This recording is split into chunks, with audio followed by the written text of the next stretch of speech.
Detective, am I glad to see you. Lock the door, will you? I don't think Dr. Gray would appreciate us snooping around. What's going on here? This feels so strange.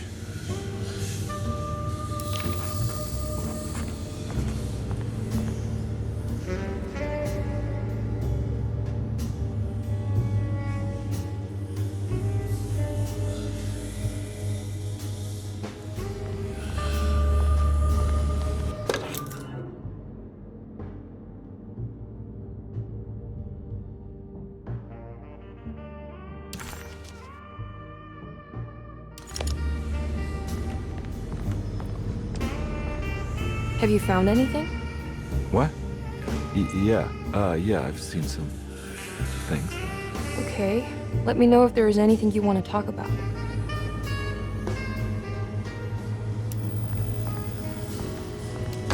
There's a book missing. What did you do? I was just rearranging the books. Well, come on, let's check it out.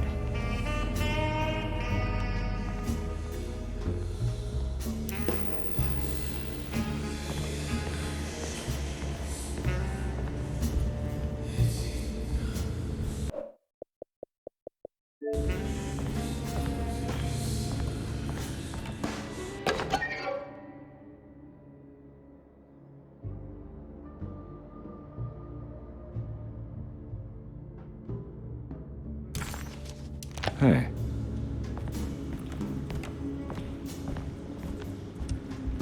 I think I'm beginning to understand. Dr. Gray is dealing with some kind of mass delusion.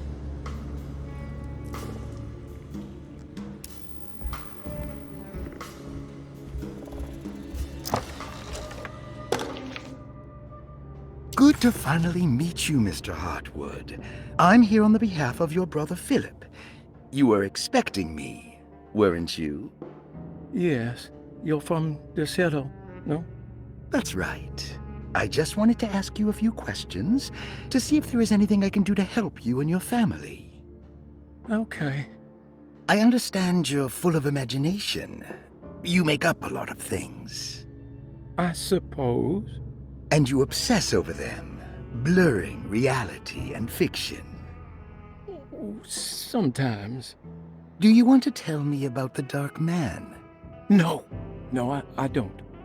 That's all right. Perhaps there is something else you can tell me. Something you know to be made up, but you hold dear. Juan? John? Who's John? No, Juan Luis Jorge. Oh, wait there a moment. Here, take a look. Is he... Oh, he is the author.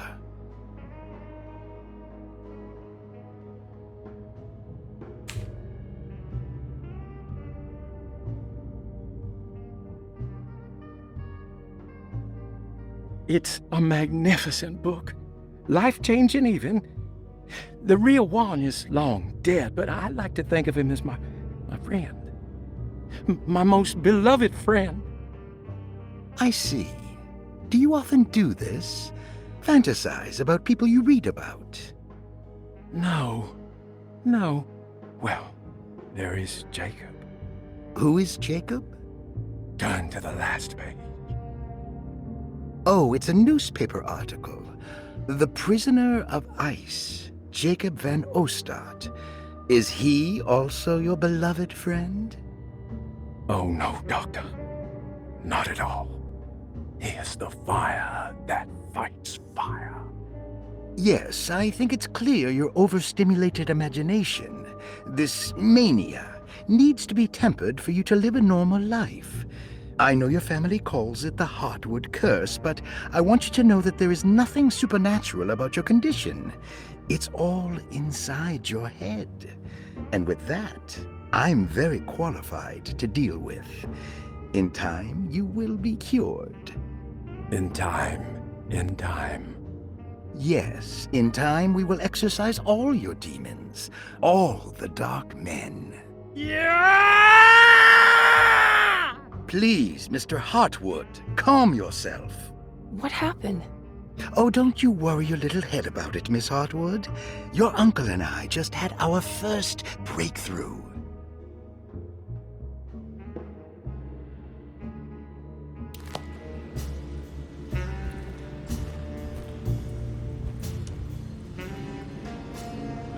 What were you saying about mass delusion? Derceto seems to have a deranging effect on people living close by. It has a history of creating cults devoted to some nature goddess. Even the name Derceto refers to the cult existing here before the Civil War.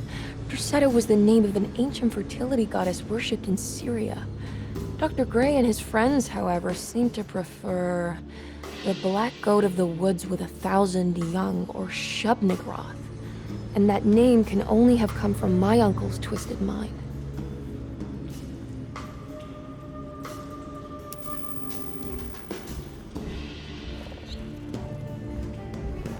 That mark on the floor looks like talisman positions, but from which direction should I look at it?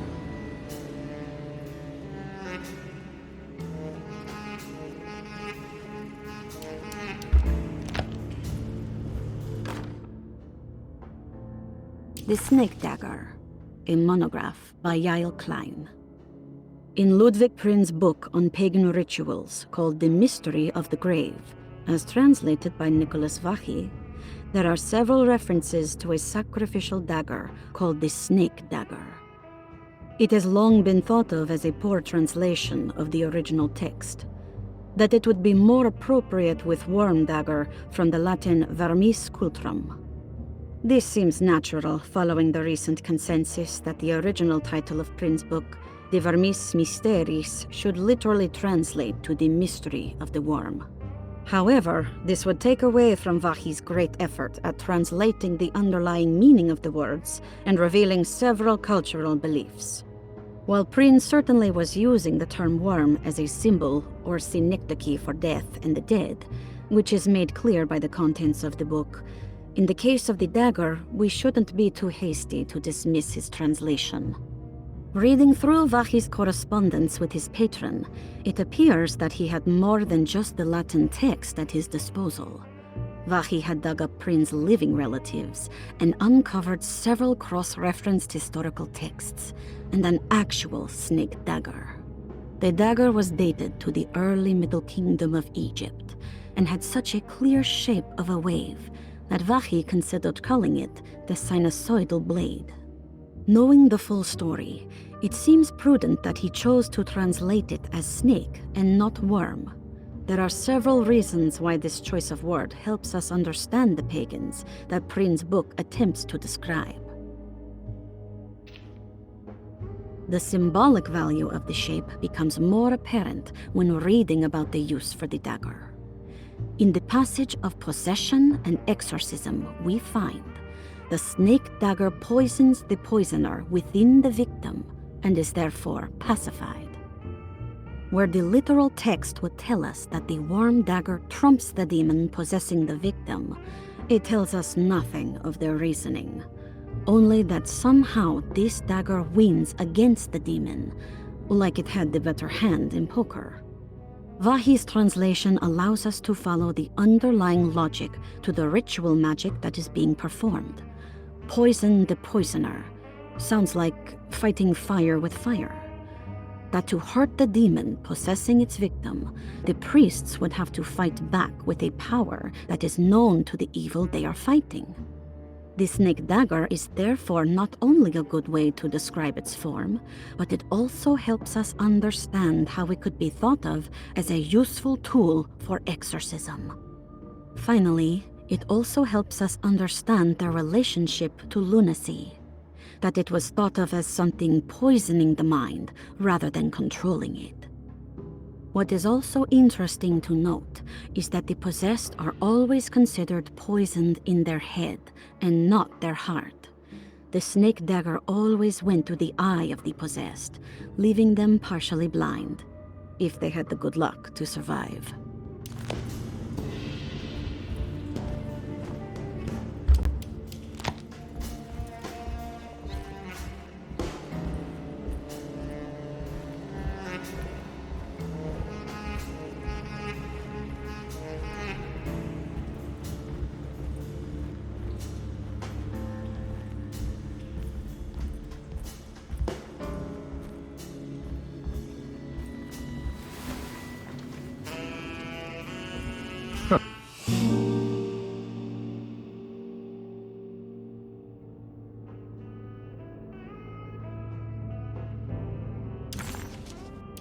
Has that been there this whole time?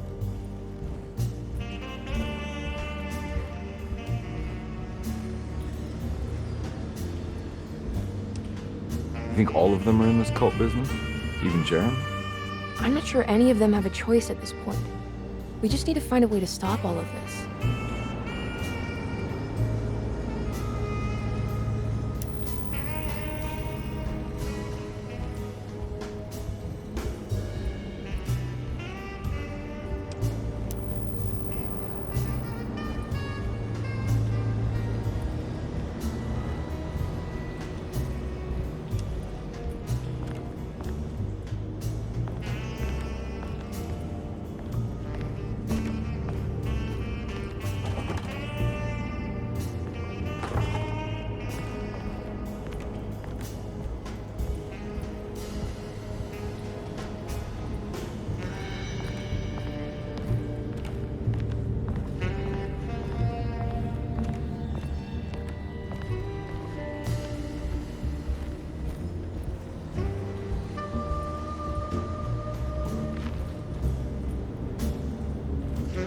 I've been so busy trying to free your uncle from the promise he made to the Dark Man, I guess I kind of just let everything else go.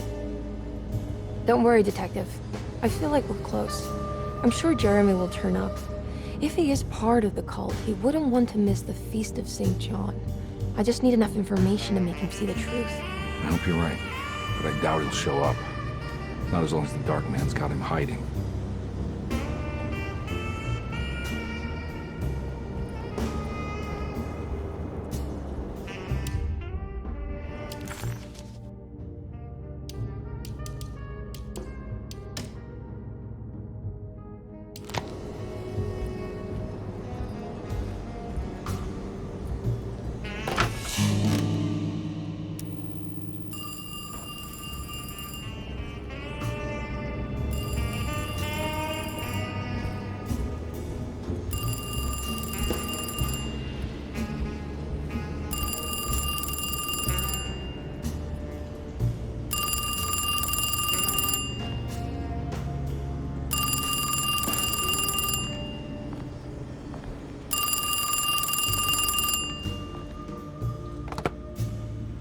Hello?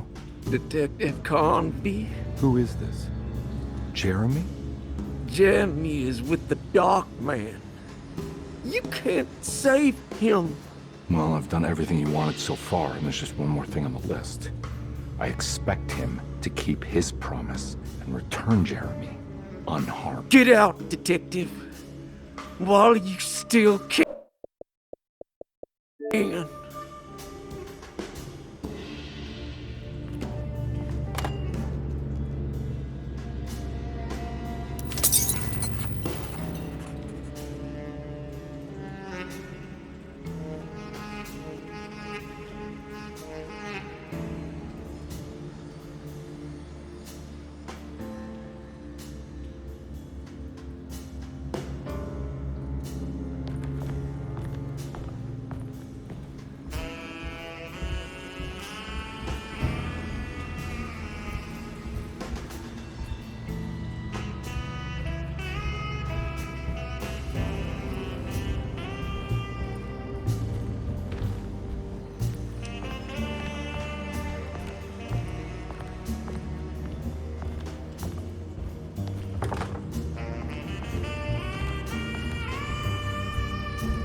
You okay?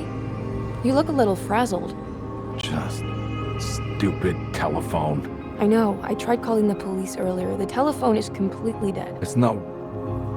Yeah, no, the telephone isn't working.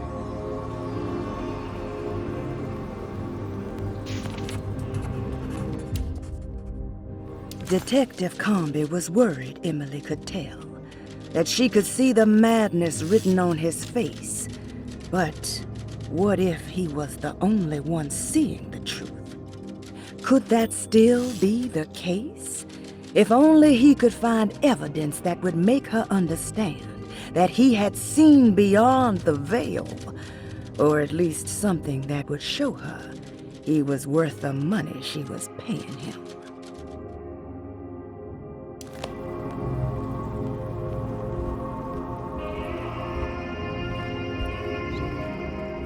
Miss Hartwood, I think you're gonna want to see this.